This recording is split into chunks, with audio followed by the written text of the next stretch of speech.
ठीक है, तो स्टार्ट करते हैं। तो मैंने आपको फ्रिंज शिफ्ट बताया था। क्या शिफ्ट बताया था कि यदि आप YDSC में एक ग्लास स्लैब T थिकनेस की और म्यू रिफ्रैक्टिव इंडेक्स की ग्लास स्लैब इंसर्ट करते हो, है ना भाई, तो यहां पर पहुंचने में सेंट्रल ब्राइट फ्रिंज यहां पर हो जाएगी, शिफ्ट हो जाती है।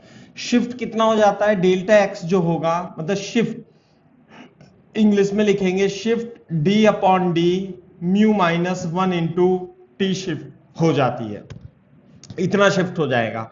साथ में इसमें यह बताया था कि fringe with D lambda over D रहेगी, उसमें कोई भी चेंज नहीं होगा। क्लियर है क्या बात? और यहां पर यदि आप इस तरीके से देखो, इंपॉर्टेंट पॉइंट लिख लेना आप, है ना, इंपॉर्टेंट पॉइंट क्या, कि यदि आप टी थिकनेस की म्यू रिफ्रैक्टिव इंडेक्स की स्लैब यहां पर इंसर्ट करते हो, तो इस पॉइंट पी पर, जो कि इस पोजीशन से थीटा एंगल पर है, उसमें जो पाथ डिफरेंस होगा डेल्टा एक्स, ये S1 है, ये S2 है, तो S2P minus S1P minus T plus mu T होता है। S1P तो एयर में, और माइनस टी घटा देंगे, plus mu T optical path difference, S2P minus S1P minus T minus mu T हो जाएगा। तो ये हो जाएगा D sine theta plus mu minus T common लेके म्यू माइनस वन, तो ये पाथ डिफरेंस होता है। क्लियर है क्या बात? इस तरीके से, है ना। तो सेंट्रल ब्राइट फ्रिंज के लिए पाथ डिफरेंस जीरो हो जाता है, तो D sine theta is equal to T mu minus one होगा। क्लियर है क्या बात? और डी अपॉन ये क्या लिख लेते हैं हम, टेन थीटा, और टेन थीटा को लिख लेंगे शिफ्ट, ये कितनी शिफ्ट हुई, y अपॉन डी, और टी वाई माइनस वन, तो y is equal to D upon D mu minus one into T. ये शिफ्ट मैंने आपको बता दिया था। इसके बाद मैंने आपको यह भी बताया था कि यहां शिफ्ट जिसके आगे रखी जाती है, सेंट्रल ब्राइट फ्रिंज या फ्रिंज पैटर्न उधर की ओर शिफ्ट हो जाता है। यदि इस ग्लास स्लैब पर आप एक ग्लास स्लैब रखोगे इस वाली स्लिट पर, तो फ्रिंज पैटर्न नीचे शिफ्ट हो जाएगा। तो नेट शिफ्ट दोनों का रिजल्टेंट आता है। क्लियर है बात? तो ये मैंने आपको कॉन्सेप्ट समझाया था, ठीक है, इस तरीके से। अब मैं इस पे क्वेश्चन कराता हूं दो चार, तो आप समझने की कोशिश करना।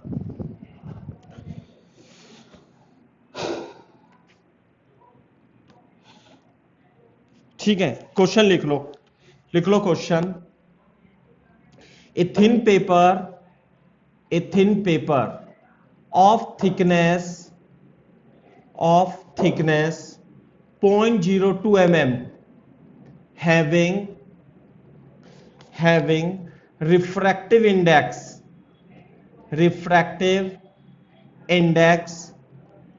1.45 is placed across one of the slits in YDSC. The paper transmits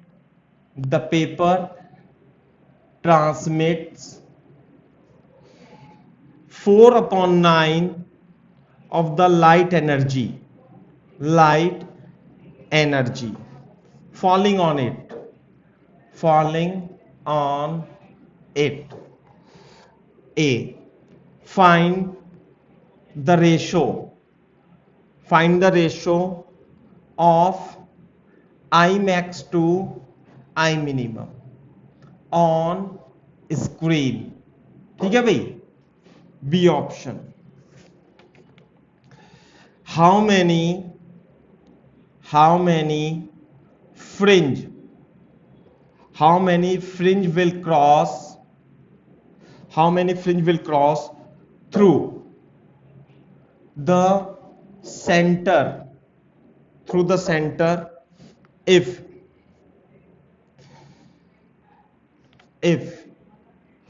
an identical paper identical paper is pasted on other slit as well. Okay, lambda दे रखा है आपको 600 नैनोमीटर। ये है क्वेश्चन, कैसे करना है देखो। जैसे यहां पर आप इधर देखो, मैं इस क्वेश्चन को मिटा नहीं रहा हूं। जैसे अगर जो ये YDSC था, है ना, तो लाइट तो दोनों से आती है यहां से, और फिर यहां पर मैक्सिमम मिलता है और फिर मिनिमम मिलता है। क्लियर है क्या बात? तो मैक्सिमम इंटेंसिटी तो 4I0 होती है और मिनिमम इंटेंसिटी 0 होती है। बात समझ में आ रही है ना?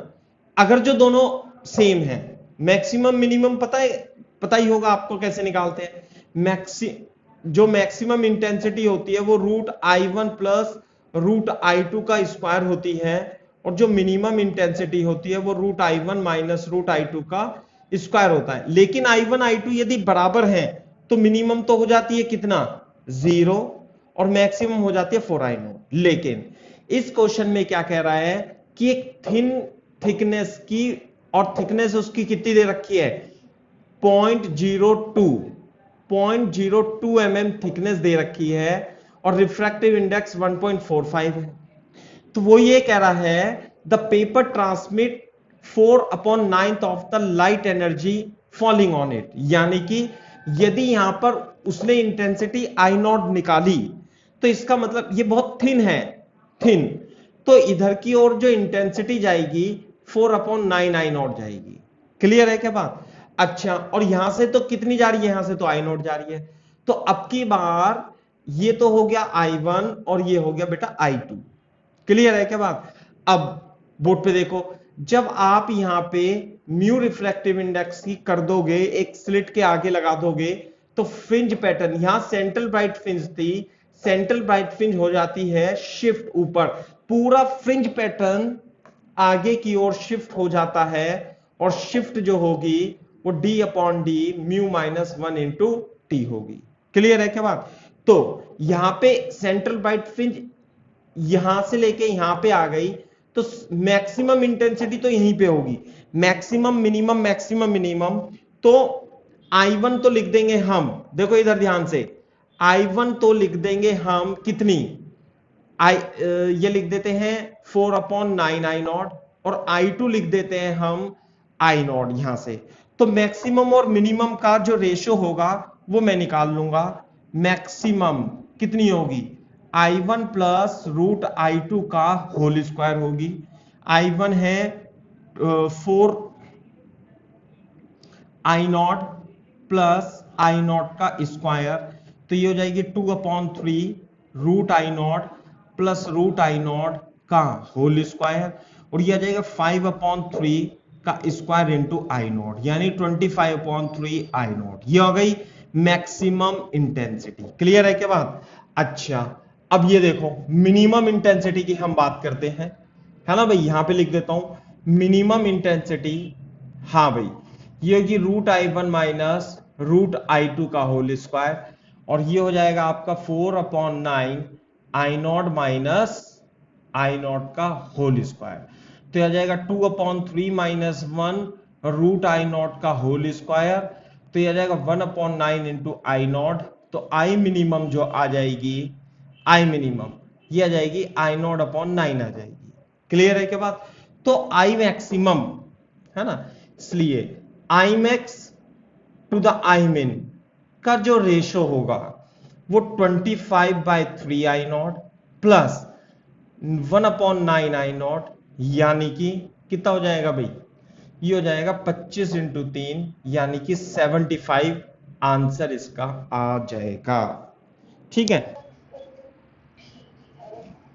एक मिनट 25 आंसर आ रहा है, यहां पे गलती हो गई इसमें कुछ, यह आएगा 5/3 का स्क्वायर, यानी कि यह आएगा 25/9, यह आ गया 25/9, तो आंसर आएगा 25। तो फर्स्ट का आंसर तो ये आ गया बेटा। अब देखो ध्यान से देखो, जब आप यहां पर एक स्लैब रख दोगे, पेपर की स्लैब रखो या ग्लास की स्लैब रखो, तो फ्रिंज पैटर्न शिफ्ट हो जाएगा। तो फ्रिंज पैटर्न शिफ्ट होता है तो सेंट्रल ब्राइट फ्रिंज, फिर डार्क, फिर ब्राइट, फिर डार्क, फिर ब्राइट, फिर डार्क, ऐसे करके शिफ्ट होता है। अब फ्रिंज विथ तो बीटा क्या रहती है, कांस्टेंट। तो अब मेरे को ये बताओ, वो क्वेश्चन में ये कह रहा है how many fringes will cross the centre. Centre तो ये होता है, देखो ये होता है सेंटर YDSC का। when an identical paper is pasted on the other slit as well, जब आप यहां पर सेम स्लिट रख दोगे तो फ्रिंज पैटर्न फिर से नीचे की ओर शिफ्ट हो जाएगा, यानी कि सेंट्रल ब्राइट फ्रिंज अपनी पोजीशन पर फिर से आ जाएगी। तो वो ये कह रहा है, तो ये वाला पैटर्न नीचे शिफ्ट हो जाएगा, ये पैटर्न नीचे शिफ्ट हो जाएगा। तो सेंटर से कितनी फ्रिंजेस पास होंगी, इसका मतलब ये है कि वो इन फ्रिंजेस 1 2 3 4 5 6 फ्रिंजेस की संख्या पूछ रहा है। तो क्या करेंगे हम, ये डिस्टेंस निकाल लेंगे। डिस्टेंस कितनी थी, डिस्टेंस थी शिफ्ट के बराबर, समझे ना। यहां से हटा देता हूं मैं, डिस्टेंस शिफ्ट कितनी हुई, सेकंड पार्ट में शिफ्ट कितनी हुई, शिफ्ट हुई d/d म्यू -1 इंटू टी, और बीटा कितना है, बीटा d/d इंटू लैम्डा। समझ में आई बात। तो जब आप यहां पे रखोगे तो फ्रिंज पैटर्न नीचे शिफ्ट होगा, तो number of fringes passing through centre कितना हो जाएगा भाई, नंबर कितना हो जाएगा, ये डिस्टेंस डिवाइडेड बाय एक फ्रिंज की विड्थ, यानी कि shift divided by beta. Clear है क्या बात। तो जो नंबर होगा वो शिफ्ट है d/d म्यू -1 इंटू टी, और जो बीटा होगी वो d/d इंटू लैम्डा होगी। तो नंबर ऑफ फ्रिंजेस शिफ्टेड जो होंगी mu -1 into T into lambda होगी। तो म्यू की वैल्यू कितनी दे रखी है, देखनी पड़ेगी म्यू की वैल्यू, है ना। तो यह आ जाएगा 1.45 -1 इंटू टी कितनी है 0.2 इंटू 10⁻³ और लैम्डा कितना है 600 नैनोमीटर, यही तो था लैम्डा -9। यह आ जाएगा 0.45 इंटू 2 इंटू 10⁻5 6 इंटू 10⁻7, तो यह आ जाएगा 19/6।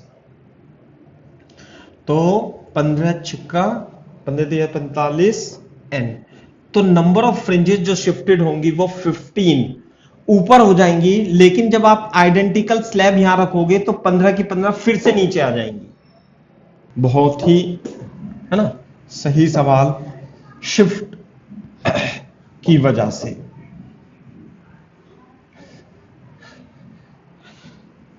देखो क्वेश्चन लिख लो, मैं क्वेश्चन थोड़ा शॉर्ट में लिख देता हूं ये वाला, क्योंकि लैम्डा दे रखा है 500 एंगस्ट्रॉम और स्मॉल डी दे रखी है 5 इंटू 10⁻⁴ मीटर, है ना। तो शॉर्ट में लिख देते हैं अपन, और कैपिटल डी दे रखी है 1 मीटर। तो अंग्रेजी लिखने की बहुत ज्यादा जरूरत नहीं है। अच्छा अब लिखता हूं मैं, a thin glass slab of thickness 5 into 1.5 into 10⁻⁶ meter and refractive index mu is equal to 1.5 is placed between one of the slits and screen. Find intensity at the center of screen. Board पे देखो, जैसे कि मैं यहां पे लिखता हूं, आप सॉल्यूशन यहां पे लिख लेना, थोड़ा सा मैं समझाता हूं आपको। जैसे आपने यहां पर इसकी इंटेंसिटी I0 थी, और इसकी इंटेंसिटी भी आई नॉट थी यहां पर। तो यहां पर जब लाइट आती है सेंटर पर, centre of the YDSC, this is called the centre bright fringe when air is between them और same medium is between them, between slits and screen, और ये डिस्टेंस है d और ये स्मॉल डिस्टेंस d होती है। तो यहाँ पे पाथ डिफरेंस कितना होता है बेटा? पाथ डिफरेंस होता है यहाँ पे 0। तो यहाँ पे जो इंटेंसिटी आती है वो मैक्सिमम इंटेंसिटी 4I0 आती है। वैसे तो किसी भी पॉइंट पर इंटेंसिटी cos स्क्वायर डेल्टा 5/2 होगी ऐसे करके।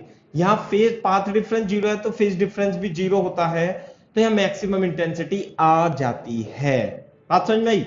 लेकिन बोर्ड पे देखो, उसने क्या करा है, एक स्लिट के आगे एक ग्लास स्लैब को फिट कर दिया। क्लियर है बात? है ना?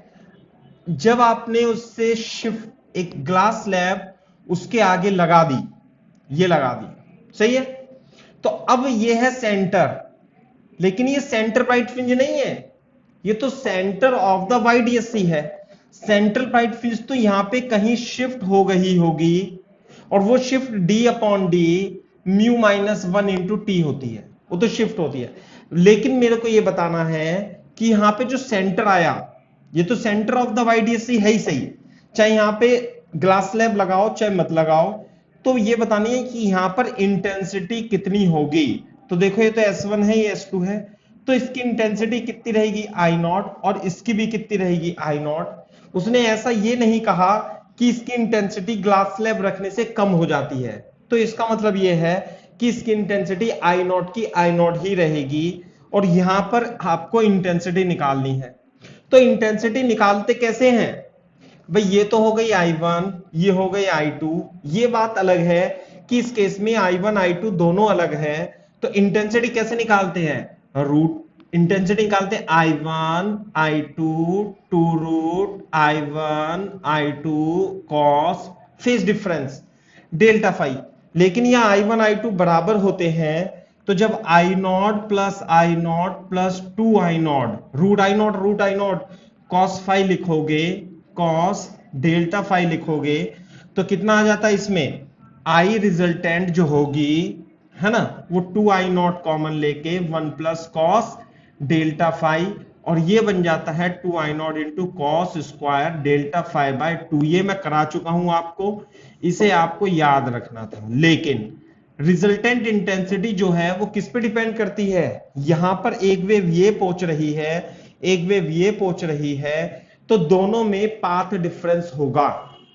अगर जो यहां पर कुछ नहीं होता तो S1P और S2P ये दोनों बराबर होते, तो डेल्टा x2 S1P माइनस 0 हो जाता। लेकिन अब की बार बोर्ड पे देखना भाई, ये वेव डेल्टा x निकालेंगे, डेल्टा x पाथ डिफरेंस, मैं यहां से लिख देता हूं, यहां से path difference at centre of YDSC कितना पाथ डिफरेंस होगा? देखो डेल्टा x, इसने कितनी डिस्टेंस कवर करी? इसने करी S2P माइनस, इसने कितनी करी पता है आपको? इस ग्लास स्लैब की थिकनेस कितनी है? T। तो एयर में तो करी S1P माइनस T, और ऑप्टिकल पाथ डिफरेंस हो गया म्यू T। एयर में कितनी हुई? S1 माइनस T, और T थिकनेस के इक्विवेलेंट पाथ डिफरेंस होता है म्यू T। तो बोर्ड पे देखो S2P minus S1P plus T minus mu T। बात समझ में आ रही है नहीं? तो इसका मतलब पाथ S1P वाला ज्यादा है, ये वाला पाथ ज्यादा है। तो आप ऐसा करो, इसे ऐसे काट दो, और पाथ जो होगा वो इस वाली वेव का पाथ ज्यादा होगा। क्यों? क्योंकि S1P minus T plus mu T minus S2P, तो S1P plus mu T minus T minus S2P। लेकिन S1P और S2P ज्योमेट्रिकल पाथ S1P और S2P बराबर होंगे, ये इससे कट जाएगा, तो जो पाथ डिफरेंस आएगा वो T म्यू माइनस 1 आएगा। यानी कि सेंटर पर इस वेव और इस वेव के बीच path difference T mu minus 1 होगा। कब? जब इसके पाथ में हमने टी थिकनेस और म्यू रिफ्रैक्टिव इंडेक्स की ग्लास स्लैब रख दी, तो यहां पर सेंटर पर पाथ डिफरेंस जीरो नहीं होगा जैसे इस केस में था।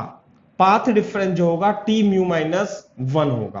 कैलकुलेट कर लोगे तो फेज डिफरेंस कैलकुलेट कर लोगे आप। मैं यहां से साफ करता हूं, तो पाथ डिफरेंस कैलकुलेट करके delta phi equal to 2 pi by lambda into delta X, तो पाथ डिफरेंस कितना आया 2 pi by lambda into T mu minus 1 आया। बात समझ में आ रही है नहीं? तो इंटेंसिटी तो हाँ, इंटेंसिटी तो आई नॉट ही है, ऐसे करके मान लिया इंटेंसिटी तो आई नॉट है दोनों की। तो अब रिजल्टेंट इंटेंसिटी क्या होगी? Resultant intensity 4 I not cos square delta five by 2 होगी। तो मैं डेल्टा फाइव तो ये रहा, इसलिए डेल्टा फाइव बाई 2 की वैल्यू जो होगी इसमें वो होगी पाई अपॉन लैम्डा इंटू 2 मी माइनस 1। तो पाई लैम्डा, लैम्डा की वैल्यू रखता हूं मैं 500 एंगस्ट्रॉन, टी की वैल्यू रखता हूं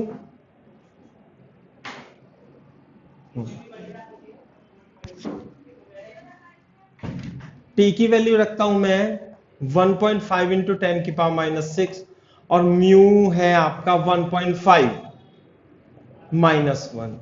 तो ये हो जाएगा पाई 5 इंटू 10 की पावर माइनस 8, ऊपर जाकर के 150 इंटू 0.5 बचेगा। और ये कितना बचेगा भाई? ये बचेगा 15 पाई। तो ये आ गया डेल्टा फाइव की वजह से 15 पाई। तो यहां पे रख दूंगा मैं आई रिजल्टेंट जो होगा, रिजल्टेंट ये होगा 4 आई नॉट कॉस स्क्वायर 15 पाई हो जाएगा, ऐसे हो जाएगा। एक है लेकिन अपन ने सही कर दिया पूरा। तो यहां पे देखो 15 पाई आएगा, है ना भाई, और 15 पाई की वैल्यू होती है -1 और रिजल्टेंट इंटेंसिटी आएगी 4 आई नॉट आ जाएगी एट दिस पॉइंट। क्लियर है क्या बात? मैं साफ कर दूंगा अभी से। तो सेंटर पर जो पाथ डिफरेंस होगा ना सेंटर पर, वो टी म्यू माइनस 1 होगा। ये बहुत इंपॉर्टेंट पॉइंट है।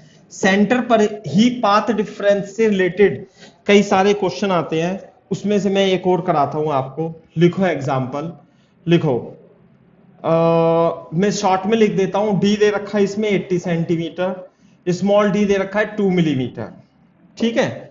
Now slit S1 is covered, now slit S1 is covered with a sheet of thickness,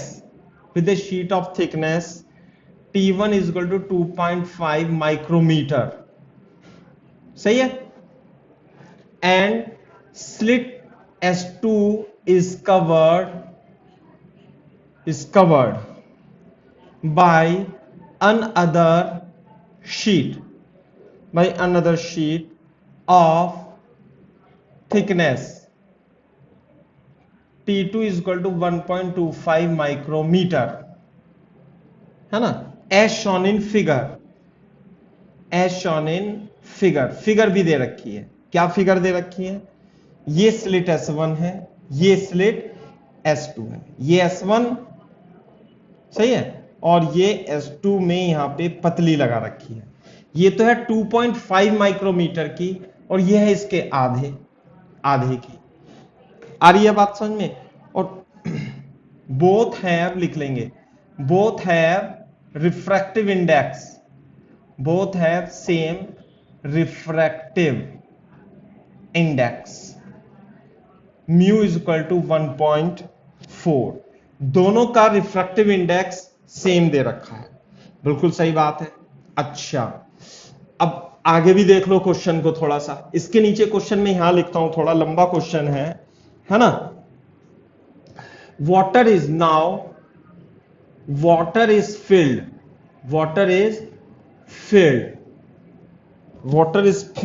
in space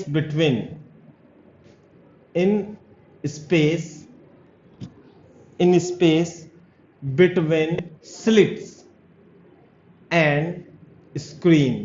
यहां पे हमने क्या भर दिया बेटा? इसमें हमने वाटर भर दिया ऐसे, water is filled in the space between slit and screen, बिल्कुल सही बात है।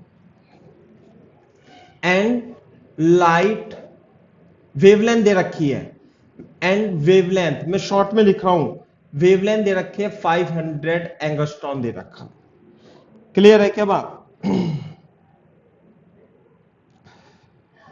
हाँ, अच्छा नाउ है बेटा, अच्छा now calculate ratio of intensity, ratio of intensity at center to the maximum intensity। और इसमें म्यू वाटर दे रखा है 4/3। बहुत ही सही क्वेश्चन है। अब मैं करता हूं इसमें, देखो डी दे रखा है, स्मॉल डी दे रखा है, मैं लैम्डा भी लिख लेता हूं 500 इंटू 10⁻⁻10 मीटर, और वाटर का रिफ्रैक्टिव इंडेक्स 4/3 दिया हुआ है ना, और इस स्लिट का रिफ्रैक्टिव इंडेक्स जो है 1.4 है, और इसकी थिकनेस T1 है, इसकी थिकनेस T2 है, और T1 और T2 भी दिया हुआ है ना। मैं यहां सॉल्यूशन लिखता हूं, यहां से आप लिखना जो जो चीजें दिया हुआ है। T1 दिया हुआ है 2.5 माइक्रोमीटर, और T2 दिया हुआ है 1.25 माइक्रोमीटर।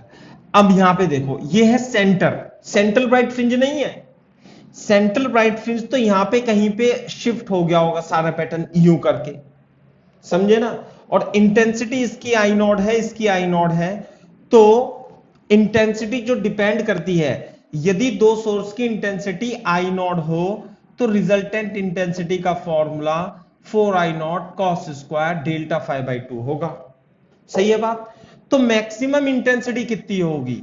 मैक्सिमम इंटेंसिटी तो ब्राइट फ्रिंज की इंटेंसिटी होगी, जो कि 4I0 के इक्वल ही होगी।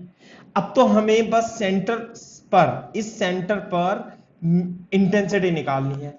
तो इंटेंसिटी निकालने के लिए हमें फेज डिफरेंस चाहिए, फेज डिफरेंस के लिए हमें चाहिए पाथ डिफरेंस। पाथ डिफरेंस कितना होगा?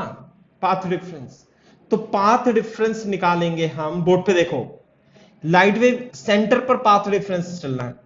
पहली बात, अच्छा मेरे को अब ये बताओ, सुनो, अब इसे भूल जाओ, आप लेंस में जाओ, रिलेटिव रिफ्रैक्टिव इंडेक्स देखो इधर, अगर जो ये R1 और R2 होता था, इसका रिफ्रैक्टिव इंडेक्स म्यू होता था, तो इसकी हम फोकस दूरी 1/R1 माइनस 1/R2 लिखते हैं।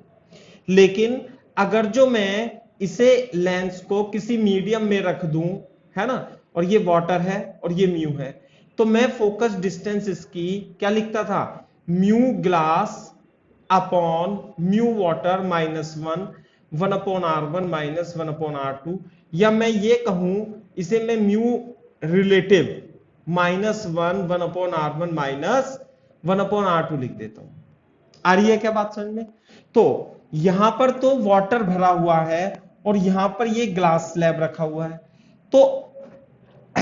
तो अगर जो आप ये कहोगे कि इसकी रिफ्रैक्टिव इंडेक्स कितनी होगी, तो हम इसे मान लेंगे इसकी रिफ्रैक्टिव इंडेक्स जो होगी वो relative refractive index μ1 μg upon mu water होगी। सही है ना? और इसकी refractive index μ2 is equal to μg upon mu water. अच्छा, दोनों का रिफ्रैक्टिव इंडेक्स क्या है? दोनों सेम टाइप के ग्लासेस हैं, इसलिए दोनों के रिफ्रैक्टिव इंडेक्स क्या होंगे? सेम होंगे, रिलेटिव रिफ्रैक्टिव इंडेक्स। समझ में आ रही है बात? तो अब बोर्ड पे देखो, यहां देखो, इसके द्वारा तय की गई डिस्टेंस कितनी होगी? S1O लिख देता हूं उसमें, S1O minus T1 plus mu, और ये आएगा म्यू T1, ये आएगा डिस्टेंस, माइनस इसके द्वारा डिस्टेंस कितनी ट्रेवल होगी? S2O minus T2 plus mu into T2। दोनों के refractive index relative refractive index same होंगे। यहां मैं म्यू आर और म्यू आर लिख देता हूं। समझ में आई बात? अब बोर्ड पे देखो, S1O माइनस S2O, सही है, और ये हो जाएगा minus T1 plus mu R T1, और ये हो जाएगा plus T2 plus minus mu R T2। ये है ज्योमेट्रिकल। S1O और S2O दोनों इक्वल होंगे, ये कट जाएंगे। क्लियर है क्या बात? अब बोर्ड पे देखो, इधर मैं पाथ डिफरेंस निकाल लूंगा।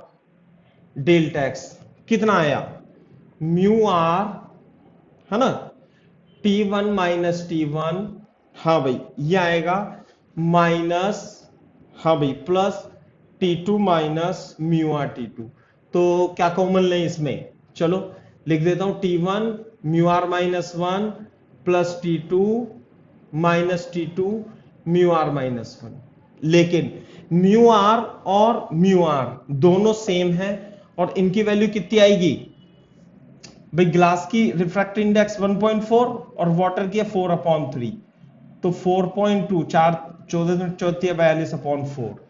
तो ये आ जाएगा आपका T1 माइनस T2 कॉमन लेके म्यू आर माइनस 1 आ जाएगा पाथ डिफरेंस। T1 कितना है 215 micrometre minus 1.25 into 10⁻⁶। Mu R कितना है रिलेटिव 4.2/4 माइनस 1, ये आ जाएगा 1.25 इंटू 10⁻⁶ माइनस 2/4/4, -4/4, 1.25 इंटू 10⁻⁶, और ये आएगा 0.2/4, ये आ जाएगा आपका 20, 1.25/20 इंटू 10⁻⁶,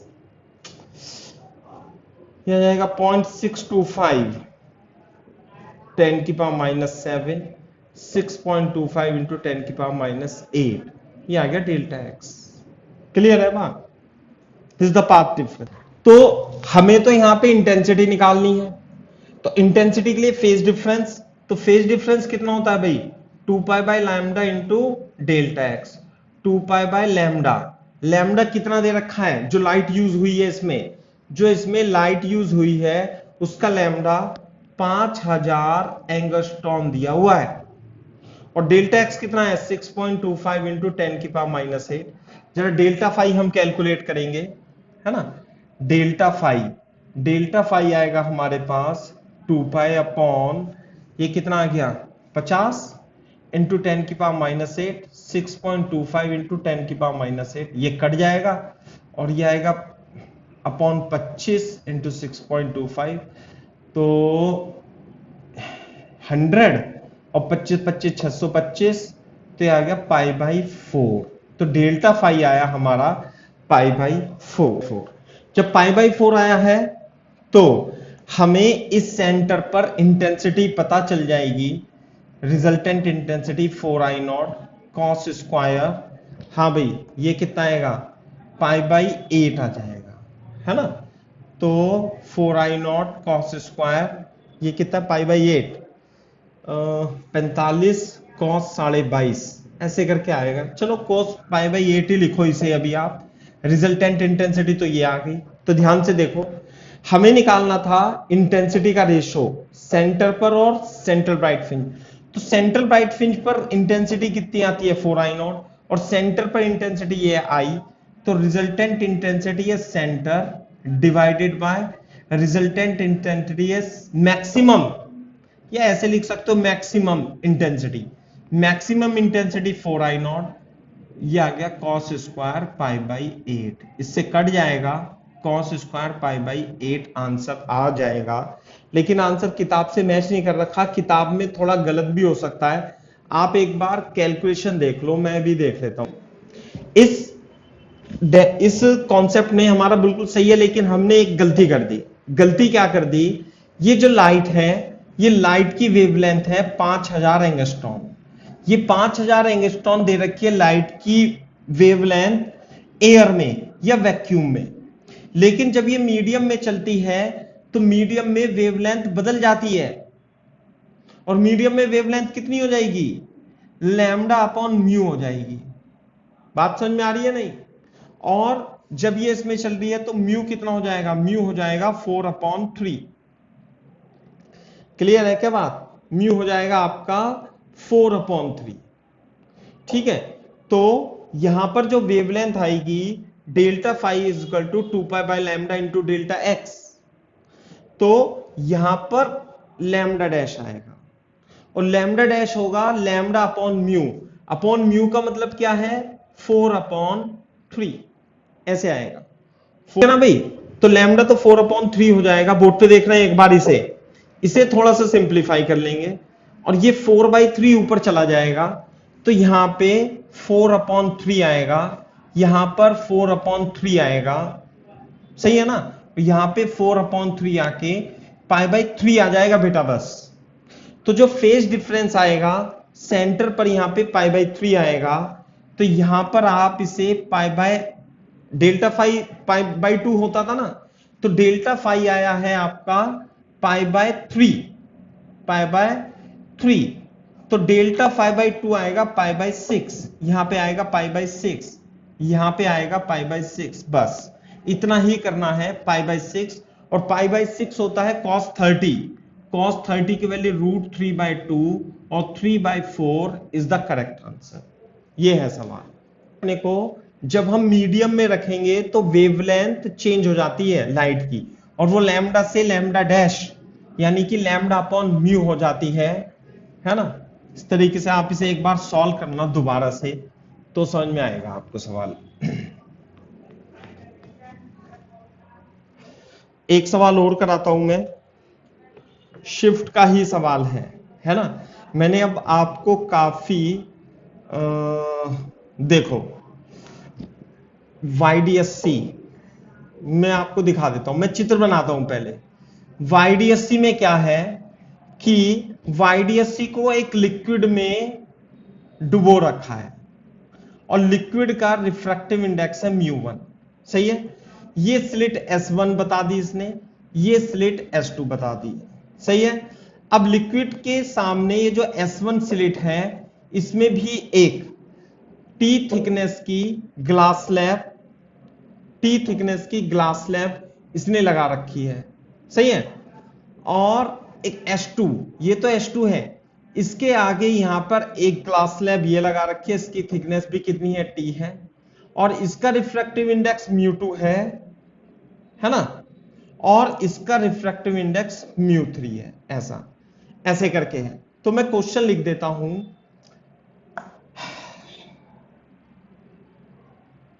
पहले लिखो, इसे थोड़ा सा चेंज करना पड़ेगा, पहले लैंग्वेज लिखता हूं मैं। यहां पे देखो, ऐसे चित्र बनाओ बेटा, बस आप लिखो ए YDSC is immersed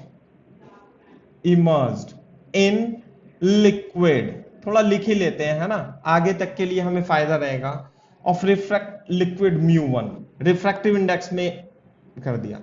if wavelength is of light used is lambda, find fringe width first, fringe width। आपको इसमें लैम्डा 1 में μ1 में हमने डुबो दिया, और जो लाइट यूज हो रही है वो लैम्डा यूज हो रही है लाइट, और आपको फ्रिंज विड्थ बतानी है फर्स्ट पार्ट में। सेकंड पार्ट लिख लेना, काफी बड़ा क्वेश्चन है बेटा। If slit S2 is covered by transparent slab, thickness है इसकी T और रिफ्रैक्टिव इंडेक्स है μ2। Find new position of central bright fringe. देखो इसके नीचे थोड़ी सी जगह छोड़ देना, ये क्वेश्चन काफी लंबा है तो 1 बाय 1 स्टेप से करेंगे हम, इतना कर लो आप बस, और थोड़ी सी जगह छोड़ देना, फिर यहां से आप इसका सॉल्यूशन करना। 1 बाय 1 पार्ट को मैं सॉल्व करूंगा, अगर जो एक साथ करूंगा तो समझ में नहीं आएगा। इतना कॉपी करो और थोड़ा जगह छोड़ देना, थोड़ा सा इतनी जगह और छोड़ देना।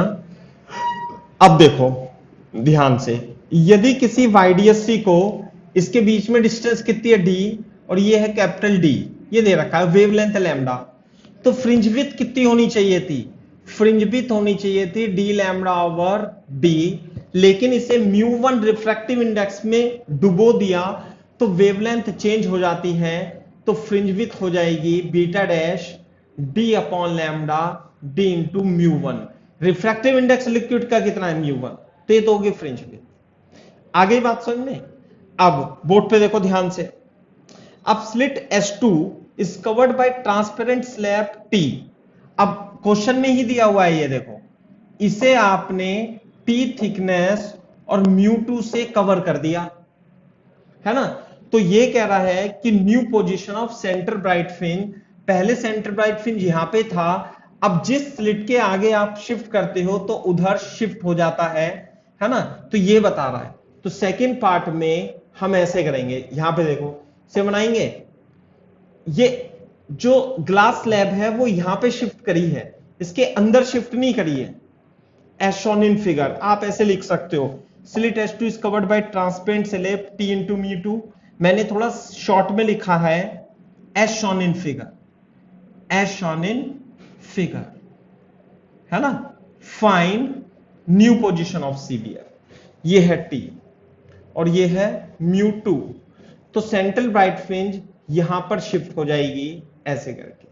बात समझ में, ये लाइट आई ऐसे और ये लाइट आई ऐसे, सेंट्रल ब्राइट फ्रिंज यहां पर शिफ्ट हो जाएगी।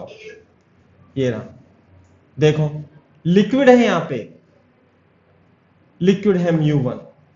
ध्यान से देखो, इसे रखा है हमने एयर में, तो ग्लास स्लैब यदि एक स्लिट के आगे रखते हैं तो शिफ्ट हो जाती है, उसकी वजह से शिफ्ट कितनी शिफ्ट होगी, डेल्टा एक्स जो भी है, D upon D μ2 -1 into T, इतना शिफ्ट हो जाती है।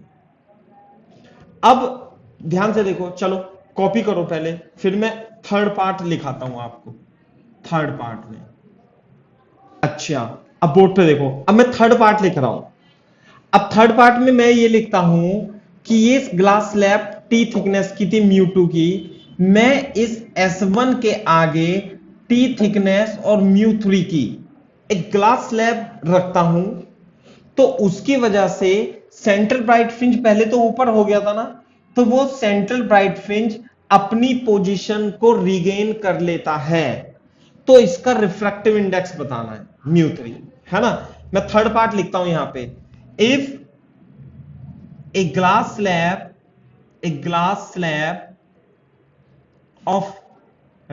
of refractive index of same thickness is placed, यहां चित्र बना देना, is placed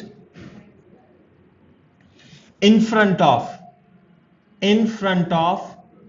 slit S1 so that CBF comes to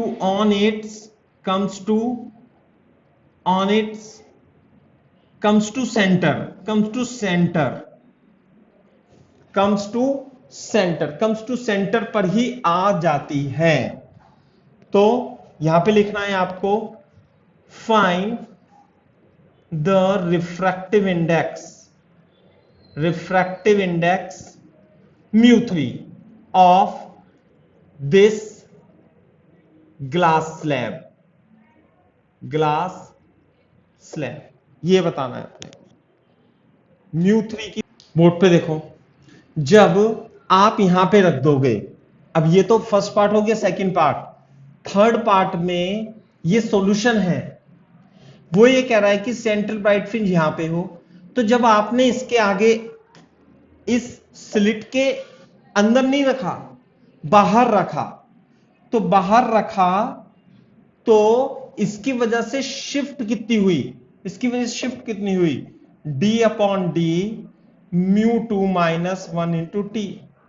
लेकिन आपने इस ग्लास स्लैब को इसके अंदर रखा तो इसका रिलेटिव रिफ्रैक्टिव इंडेक्स कितना है, μ3/μ1। तो इसकी वजह से फिर शिफ्ट नीचे हुई तो वो शिफ्ट होगी d/d μ3/μ1 -1 × t। इसकी वजह से शिफ्ट है ऊपर और इसकी वजह से शिफ्ट नीचे, लेकिन ये तो रखा है एयर में तो इसका रिलेटिव रिफ्रैक्टिव इंडेक्स तो μ2 हो जाएगा, लेकिन ये रखा है रिफ्रैक्टिव इंडेक्स μ1 में तो इसका रिलेटिव रिफ्रैक्टिव इंडेक्स μ3/μ1 होगा d/d t/t μ2 -1 μ3/μ1 -1 μ3 will be equal to μ2 into μ1। तो आपको μ2 into μ1 के बराबर एक ग्लास स्लैब इसके आगे रखनी होगी, तभी सेंट्रल ब्राइट फ्रिंज है ना इस पॉइंट से इस पॉइंट तक सेंटर पर फिर से आ जाएगी। इसका 3 पार्ट में लिख दिए। अब इसके नीचे से 4th पार्ट यहां पे लिखना, देखो find the ratio of intensity at O at centre of YDSC। YDSC मतलब यहां पर सेंटर ऑफ YDSC का मतलब है O of YDSC in case first, second and third, तीनों केस में यहां पर आपको इंटेंसिटी का रेशो निकालना है। फर्स्ट केस था जब आपने यहां पर कुछ भी नहीं रखा था, सिर्फ और सिर्फ लिक्विड था, तो फर्स्ट केस में सेंट्रल ब्राइट फ्रिंज कहां पे होगी, यहीं पर होगी सेंट्रल ब्राइट फ्रिंज। समझ में आई ना बात। तो यहां पर फर्स्ट केस में जो इंटेंसिटी होगी वो कितनी होगी, वो मैक्सिमम इंटेंसिटी होगी 4I0। अगर जो ये I0 है फर्स्ट केस में जहां पर fringe with d lambda over μ1 d आई थी, है ना। तो मैं यहां पे देख लेता हूं, अभी बोर्ड पे देखो इधर फोर्थ पार्ट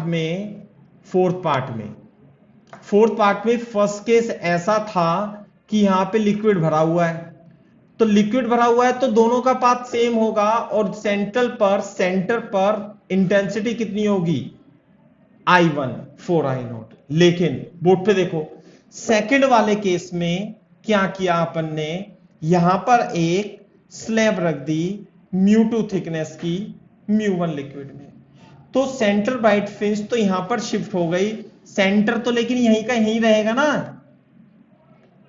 तो यहां पर इंटेंसिटी निकालनी है आपको I2 इस केस में। तो कैसे निकालेंगे इंटेंसिटी इस वाले केस में, यहां से लाइट आई, यहां से लाइट आई, ये गई।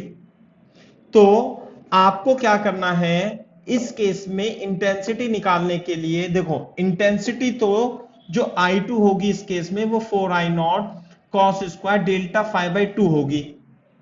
इसकी भी इंटेंसिटी I0, इसकी भी इंटेंसिटी I0, लेकिन पाथ डिफरेंस आएगा। अब पाथ डिफरेंस कितना आएगा वो देख लो आप, इसमें बोर्ड पे देखो पाथ डिफरेंस जो आएगा यहां से लेके यहां तक, ये तो S2 है, ये S1 है ना भाई। तो इसमें पाथ डिफरेंस आपको कैलकुलेट करना पड़ेगा, पाथ डिफरेंस यानी कि डेल्टा x। क्लियर है क्या बात। तो ये देखो ये लाइट, इस लाइट ने पाथ कितना ट्रेवल किया, इस लाइट ने पाथ ट्रेवल किया, देखो यहां पर तो सेम है, ये पाथ और ये पाथ तो सेम है, बस इस वाली लाइट ने इसमें और इसमें डिफरेंस है। ये वाला पाथ तो सेम है, ये वाला पाथ सेम है इस पॉइंट पे, इसमें पाथ इसने ट्रेवल किया μ2t और यहां पे ट्रेवल किया इसने t, तो this is the path difference μ2 minus 1 into T. तो यहां पर जो ये है लाइट रे 1 रे 2, तो रे 1 और रे 2 ने पाथ डिफरेंस केवल और केवल ये है, क्योंकि ये वाला पाथ और ये वाला पाथ तो दोनों के लिए सेम है लिक्विड में, सिर्फ इसका ही अंतर है। यहां पे पाथ इसने ट्रेवल किया t और यहां पे पाथ ट्रेवल किया इसने म्यू टू टी, तो path difference mu two T minus T. अब पाथ डिफरेंस आ गया तो फेज डिफरेंस भी आ जाएगा। हाँ है डस्टर दे।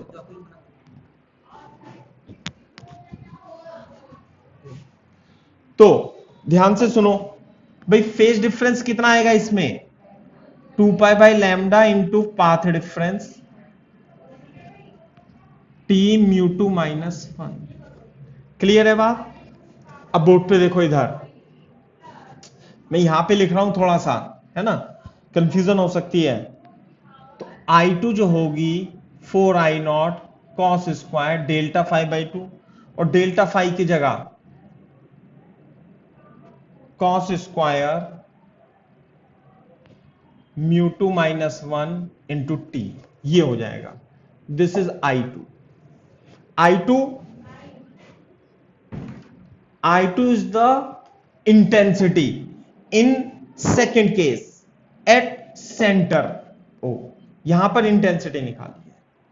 एक बार फर्स्ट केस हो गया जहां लिक्विड भरा हुआ था, सेंटर पर इंटेंसिटी आई 4 नॉट I1, यहां पर इंटेंसिटी आई ये। अब तीसरा केस कौन सा था? तीसरे केस में आपने यहां पर एक μ3 की ग्लास स्लैब रख दी थी, जिससे कि सेंटर ब्राइट फ्रिंज सेंटर पर दोबारा से बन जाए। तो इस केस में थर्ड वाले केस में क्या करा था अपन ने? थर्ड वाले केस में ये तो पहले रखा हुआ ही था म्यू टू टी का, हमने थर्ड वाले केस में टी थिकनेस μ3 का रख दिया था, और μ3 हमने सेट की थी μ2 इंटू μ1 के बराबर, सो दैट जो सेंट्रल ब्राइट फ्रिंज है वो फिर से यहां पर आ जाए। कहां पर आ जाए? सेंटर पर। तो इस केस में I3 की वैल्यू 4I0 के बराबर फिर से हो जाती थी। क्लियर है क्या बात? तो फर्स्ट केस में इंटेंसिटी कितनी आई? 4I0। थर्ड केस में इंटेंसिटी कितनी आई? 4I0। लेकिन सेकंड केस में इंटेंसिटी जो आई 4I0 cos square pi by lambda mu two minus 1 into T आया। अब वो इसका रेशो पूछ रहा है, find the ratio of intensity at centre. इस सेंटर पर तीनों केस में, इस केस में, इस केस में और इस केस में इंटेंसिटी का आपको क्या बताना था? रेशो। सही है? देयरफॉर रेशो ऑफ इंटेंसिटीज कितना हो जाएगा? I1 is 2, I2 is 2, I3, है ना? कितना हो जाएगा? 4I0 is 2, 4I0 और ये आएगा cos square pi by lambda mu two minus 1 into T is to 4I0। तो ये आ जाएगा 1 is 2 cos square pi by lambda mu two minus 1 into T is to 1। This is the answer.